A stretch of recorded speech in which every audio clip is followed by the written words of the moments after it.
Pues la batalla de Quinto en la ofensiva republicana sobre Zaragoza.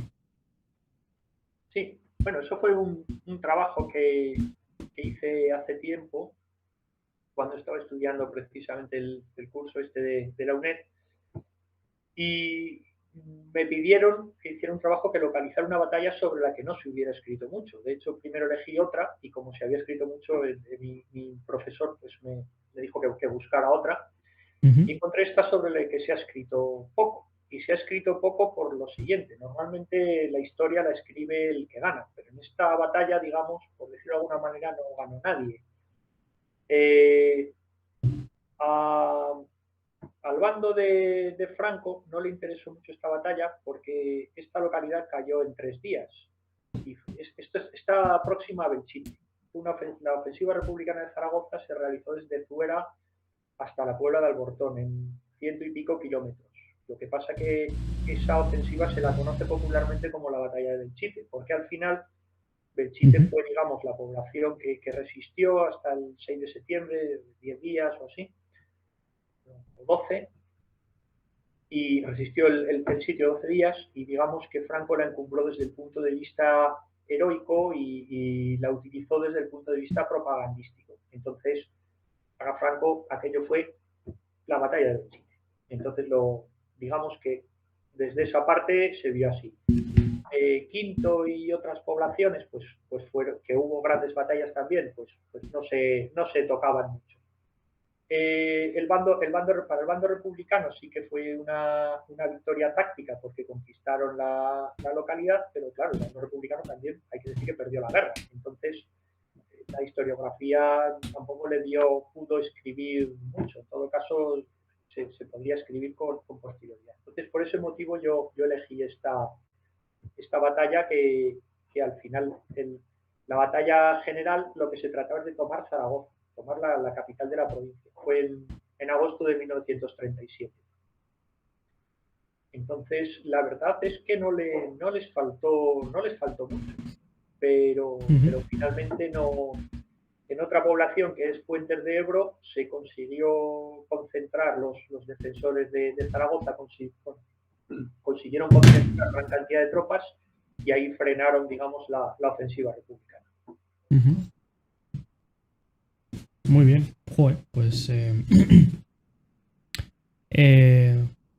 pues la verdad es que podrías situarnos en el contexto histórico antes de que, por ejemplo, me refiero, digamos, obviamente a agosto de 1937. Ya sabemos que la Guerra Civil Española, del 36 al 39, estamos ya en la segunda mitad la segunda mitad, el inicio de la segunda mitad de la guerra. Quiero que nos sitúes más o menos en el contexto histórico, en el sentido de qué es lo que estaba pasando en ese momento y Franco, su objetivo desde el principio de la guerra era tomar Madrid. Entonces, todas las primeras batallas fueron en torno a Madrid, pues la batalla de la carretera de La Coruña, de Jarama, etcétera. Entonces, tras la batalla de Guadalajara, que fue en marzo del 37, vio que estaba bastante complicado tomar Madrid, porque a esas alturas de la guerra, en marzo del 37, ya la República ya había formado un ejército medianamente operativo. Recordemos que una de las cosas que hizo la República al principio fue licenciar a su ejército y luego repartir armas entre las milicias populares. Pero claro, las milicias populares no estaban organizadas como un ejército en un principio. Entonces, poco a poco, aquello se fue organizando más, y ya a la altura de marzo del 37, pues ya tenía una capacidad operativa, por lo menos defensiva, bastante buena. Entonces, Franco vio que Madrid era complicado y cambió sus planes por la ofensiva del norte. En julio tomó Bilbao y siguió hacia el oeste. Perdón. Nada, tranquilo. Para contrarrestar esto, bueno, chico. La República organizó otras batallas para distraer tropas del frente del norte. Por ejemplo, la ofensiva de Brunete, cerca de Madrid. Uno de los objetivos era y de hecho lo consiguió, porque Franco paró de momento la ofensiva del Frente del Norte y mandó tropas a ayudar en Brunete. Luego en La Granja, en Segovia, también se hizo algo parecido, y luego la ofensiva de Zaragoza, que fue ya en agosto, pues se quería hacer lo mismo, intentar conquistar Zaragoza, por supuesto, pero también intentar frenar la ofensiva del norte, porque la mayoría de las tropas más operativas y numerosas de Franco estaban en el norte, intentando en aquel momento conquistar Santander. Sí, bueno, también tenemos la operación, ¿no? Para conquistar, bueno, eh, ¿cómo se llama? Para conquistar bueno, para evitar el paso de contendientes franceses al País Vasco, ¿no? Sí, pero esa fue antes en Irún, cuando la conquista de Irún, ahí ya, eso fue casi al principio de la guerra. Pero ya el Frente Norte se había quedado ahí ya estabilizado, y ahora después de marzo del 37, pues lo cogió Franco como frente prioritario. El Frente de Aragón lo consideraba Franco como un frente dormido, un frente secundario, tenía la gente justita para que no le atacaran, tan justita que este ataque a Zaragoza yo creo que estuvo a punto de conseguir su objetivo. La verdad que es curioso. Yo creo que, por ejemplo, participó la 11 División de Lister, que se quería mover en camiones, casi toda la división, hacia Zaragoza. Entonces estos camiones tenían que haber salido creo que a las 4 de la mañana, y a las 8 de la mañana todavía no estaban los camiones. Entonces pues toda la división tuvo que ir andando, con lo cual llegaron un poco más tarde y perdieron mucho tiempo. Le dio tiempo al general Ponte, que era el que mandaba en Zaragoza, a plantar refuerzos en Fuentes de Ebro y montar una línea defensiva, y ahí ya se pasó, digamos, la operación se quedó ahí parada en ese frente. Y lo de Belchite es que casi no tiene nada que ver con la conquista de Zaragoza, porque el objetivo era Zaragoza. Cuando se vio que Zaragoza no se podía conquistar y Belchite se había quedado atrás, rodeado, pues el mando republicano dijo, bueno, pues no conquistamos Zaragoza, por lo menos vamos a conquistar Belchite. Pero realmente no influyó demasiado en que se conquistara Zaragoza, ¿no? Muy interesante, Gonzalo. Me gustaría decir aquí a los que nos están oyendo que si tienen alguna cuestión que quieran preguntar, por favor que la pregunten. Es el momento. Está Gonzalo caliente, está calentito, está... Vamos, puede responder cualquier cosa. Ya nos hemos... Ya las vergüenzas se nos han pasado. Así que, por favor, cualquiera que ponga por el chat y vamos respondiendo. Gonzalo, Loren Garay, especialista en Historia Militar por la Universidad a Distancia. Vale, Gonzalo, pues vamos con la siguiente. Te quería preguntar también por la batalla del Jarama. Contexto histórico y...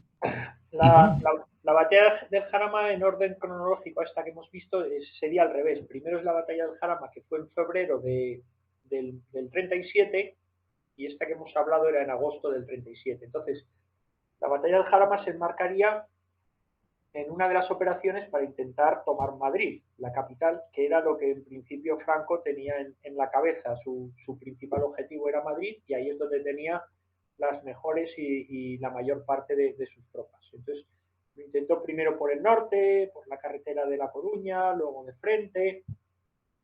De frente era complicado, porque ya efectivamente la República ya había montado un sistema defensivo de la ciudad, y luego intentó, digamos, por la derecha, rodear Madrid para cercarlo. Es decir, por la zona sur de Madrid, mandar 6 brigadas en el sentido inverso de las agujas del reloj, haciendo también una especie de circunferencia, y llegar hasta cortar la carretera de Valencia. La carretera de Valencia era el principal cordón umbilical de Madrid con el resto del territorio republicano, porque por esa carretera pues le llegaban suministros de Valencia, municiones, etcétera, se podían evacuar heridos.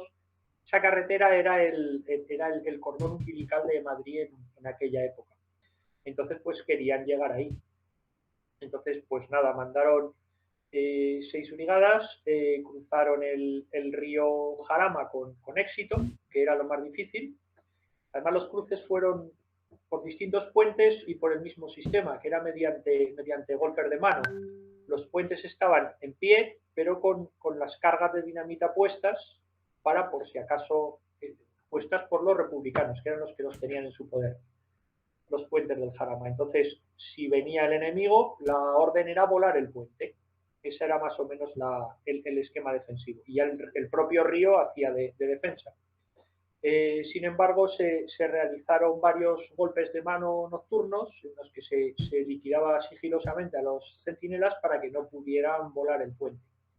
Entonces, una vez hecho esto, se cruzaron los puentes, se cruzó a la margen izquierda del río Jarama y ya la opción era seguir hasta Valencia. Pues, perdón, hasta la carretera de Valencia, hasta cortar la carretera de Valencia. El mando republicano vio la gravedad del asunto y metió ahí también gran cantidad de tropas. Se metieron, fue una batalla también hubo muchos tanques, los tanques rusos, los T-26 famosos, que fueron muy famosos en la guerra civil y de hecho eran de los mejores que había por los campos de batalla de la guerra civil. Y eso influyó también para que el bando de Franco no alcanzara el objetivo. Luego quisieron alcanzar las alturas que definen el Valle del Jarama en su margen izquierdo, y ahí hubo unas batallas muy cruentas y hubo muchos muertos por ambas partes, porque todos se empeñaban en conquistar esas alturas, se conquistaban, se reconquistaban, así varias veces, dejando por el camino un montón de muertos en ambos bandos. Por ejemplo, el cerro Pingarrón, cerca de San Martín de la Vega, pues ahí hubo muchísimos muertos. Ahí se estrenó, por ejemplo, la 15 Brigada Internacional, el batallón americano, los norteamericanos que llegaron recién llegados prácticamente y murieron en grandes cantidades. O sea, el batallón británico también. O sea, ahí participaron las brigadas internacionales, como en casi todas las principales batallas de la guerra. De hecho, las brigadas internacionales eran un poco utilizadas como punta de lanza o, por decirlo de alguna manera, unidades de élite, como en el bando franquista se utilizaba, por ejemplo, a la Legión o a los regulares, digamos, que eran sus unidades, digamos, más combativas. Entonces, los republicanos utilizaban a las brigadas internacionales y luego algunas divisiones comunistas, por ejemplo, la 11 División de Lister, etcétera. Bueno, total, que al final el bando franquista no consiguió su objetivo, cruzó el río, pero se estabilizó el frente en las alturas y no consiguió rodear Madrid. Eso fue otro de los intentos para que cayera Madrid. Hay ciertas ocasiones, Gonzalo, en las que uno no puede hacer otra cosa que callar y aprender. Porque vaya repaso, yo creo que nos has dado a todos. Increíble. Bueno. Sí. Tómatelo como lo que es, porque es verdad. Consecuencias de esta batalla del Jarama para la continuidad de la guerra civil. Esta batalla algunos la consideran como la primera batalla conjunta de la historia. Algunos, no digo que lo sea, porque participaron muchos aviones, participaron carros de combate, los T-26 y también el mando franquista, y participaron, digamos, tropas de infantería, de artillería, todo, digamos, de una manera coordinada. Alguien dirá, bueno, sí, pero en la Primera Guerra Mundial también había carros de combate y aviones. Sí, también, pero digamos que en esta batalla participaron de una forma más real y más efectiva. Eso es lo que... Y perdona, ¿qué otra pregunta me habías hecho? Sí, consecuencias de la... Sí, bueno, una vez ve Franco que por el norte no se puede y por el sur tampoco, es cuando se le ocurre por el este, que planeó la batalla de Guadalajara. Es decir, acaba una batalla en febrero, pues en marzo va a Guadalajara. Franco va probando por un sitio, por otro, si le sale mal, prueba por otro. Y entonces después de después de esta batalla en febrero del 37, pues lo intentó por Guadalajara, viniendo, digamos, por la carretera que viene desde Zaragoza. Ahí intentó llegar otra vez a la carretera de Valencia, desde la carretera de Zaragoza a la carretera de Valencia, pero esta vez en el sentido de las agujas del reloj, sería. O sea, la consecuencia de la batalla del Jarama fue, para mí, fue la batalla de Guadalajara, el siguiente intento. Uf,